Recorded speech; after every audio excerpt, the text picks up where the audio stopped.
Julian takes off, big jump, and Jeffers pulls it somehow fair down the left field line.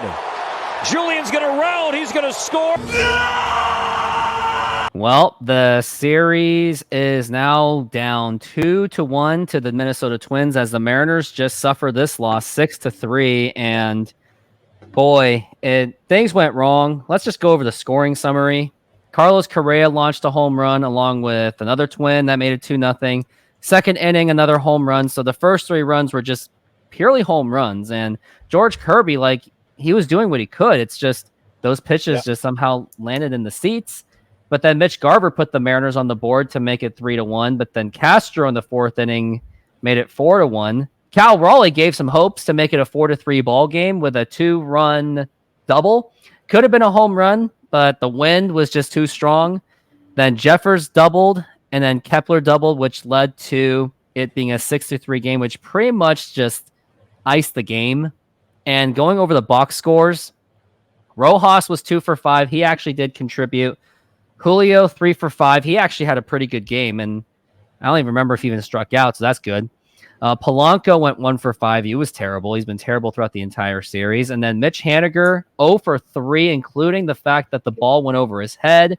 Cal Raleigh went 1 for 4 with that double, so that made up for it. Mitch Garver was 2 for 3, so he was quietly good. Ty France, 0 for 4, and we've been talking about on his future, the Mariners looking pretty bleak. And then Luke Raley went 1 for 2, but Luis Urias went 0 for 2. And then worst of all, Dylan Moore went 0 for 4. And any thoughts that you can say on this game, Steve? Yeah, I mean, the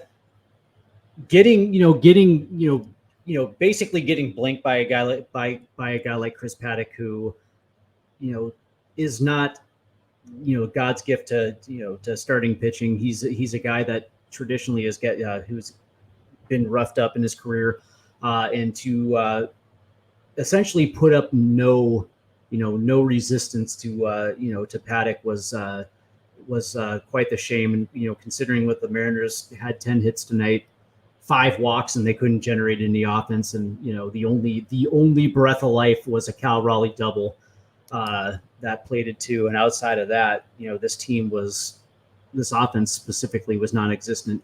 And again, we talked about George Kirby. Did he have the greatest start tonight? He did not, but he also kept this team within shouting distance. And it's a shame that they allowed innings just to go by without any breath of life. It was a bad loss tonight. It really was, and Mariners were actually in this game. And a very unpopular opinion, I must say, is I'm starting to be concerned about the bullpen because they got diced up yesterday. Yep. And now they got diced up against Houston, and now they're getting diced up today. And I'm starting to think that maybe the lack of presence of Matt Brash and Gregory Santos is finally starting to catch up. Like, they were actually doing pretty well throughout this season thus far, but now we're now looking at the fact that Mariners bullpen's actually struggling, and there were times where the team actually had the momentum, but then, and as I'm looking at the stats for the bullpen, but I'm starting to get concerned because, yes, they're third in bullpen so far, but they have been starting to lose it just a little bit, and I think it's starting to catch up that we don't got Brash and Santos because the pressure is probably starting to get to them. Like, when you're hearing the news all the time that Brash isn't coming back, I think it does put a mental toll on the team, especially not to say injury is an excuse, but losing Brash and Santos is actually substantial. And when we just hear the news, you would think that it's putting more pressure on the other guys in the bullpen to actually perform. With the exception of the guys that just got called up, that's a different story. But maybe the ones of the Thorntons, the Saucedos, who's now hurt. Now we're seeing wear and tears on them, especially Saucedo, who got a nasty little knee injury to put him out for at least 15 games. So any thoughts on and concerns do you have on this bullpen thus far as of recent? Yeah, no, I do. I mean, in games where you're not seeing Gabe Spire, Brian Stanek, or Andreas Munoz, you're basically at the mercy of Cody Bolton or Tyson Miller or today the new guy. Kirby Sneed. Yeah, Kirby Sneed, and you're just hoping that they get out. They don't put themselves in a position where they're going to dig themselves into a hole. And this is the second straight night where all of a sudden they allow a few runs late in the ball game to put themselves in a further hole. You're not going to win. You're not going to win very many games like that, especially with an offense that again just did not show up, especially after scoring 10 runs last night. So I just think tonight was a wasted opportunity, and they did it against a guy that they easily could have beaten. So poor form, and a wasted opportunity. Just absolutely wasted, and it's unfortunate that that eighth inning may have just killed everything in that game, because you seemed that in the top of the ninth, it seemed that it was like, nah, we're done. Not saying that they like threw it away. It's just that it does devastate them. And I think I've said enough about this game that offense has been in futility once again, as usual, that we're used to. Kirby, we're not even talking about Kirby enough. Like, now granted, yes, he gave up those 4 earned runs, but aside from that, 3 of them could have been easily avoidable. But aside from that, I thought he didn't pitch terrible. Like, I'm not saying that this was like a great George Kirby game. This was a game where you can say it wasn't good, but it wasn't terrible either. Like, right. If the offense actually did their thing, this is just a kind of slightly less than typical George Kirby start, where he still could have gotten away with it had the offense do their job early. Oh, absolutely. The thing with Kirby's tonight, his secondary pitches. Outside of that, he was unfortunately leaving him up and out of the zone. The first home run, which was literally right out over the plate, got crushed. The other 2 were were a little down and in, but still though, I guess you have to give credit to Willie Castro and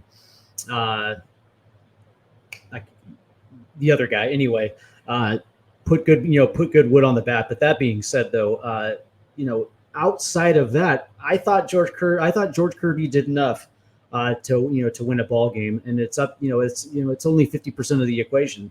The other 50 comes up with the offense, and again, it was mind-boggling.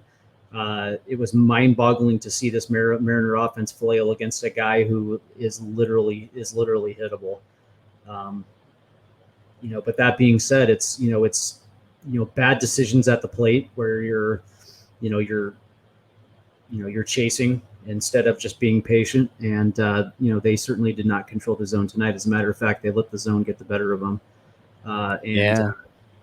It's unfortunate too. It's very unfortunate because I'll give you a good example. Like last night, Mitch Haniger, when he hit that home run again, it was on a fastball up. And tonight he got a couple of those exact same pitches, including a slider that was literally right out over the plate, fouling off 2 of them and striking out on 1 of them. And it's the inconsistencies. It's the inconsistencies from day to day where you see the talent, but for whatever reason, it's not translating into results. Absolutely. And I think we've said enough about this game, but going into the next game, we've got Logan Gilbert, absolutely the best starter right now on the Mariners. He has a 3-0 record with a 1.69 ERA, 50 strikeouts, 13 walks. And then we got Pablo Lopez, 3-2 with a 4.30 ERA, 45 strikeouts, and 8 walks. So you would think that a guy who does give up quite a bit of runs, you would still think it would be quite opportunistic for the Mariners to at least split the series, especially when you got the best pitcher, arguably in baseball right now. You would think that the Mariners should at least have a solid shot for at least splitting the series going back home against Oakland, because you don't want to go 1-3 going back to Seattle against Oakland A's. Right. And, the thing, the good news for the Mariners is the fact that you're going up against a guy in Pablo Lopez who will throw his four-seam fastball 44% of the time, and he does mix in a sweeper and a change.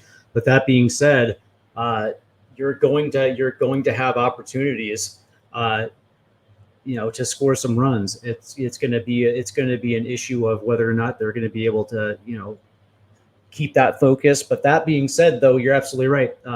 Tomorrow the Mariners have their race on the hill, right? When you have that guy who's completely dialed in, there's no excuse. I expect the Mariners to come out and win tomorrow because, well, quite frankly, I just think they're too good to be consistently playing this way, but we'll see. If that loss got you down, I'll cheer you up. Here are some Mariners nostalgic videos, at least the positive ones. And also, if you're a Sonics fan and you missed the Sonics, here is this Sonics video as well.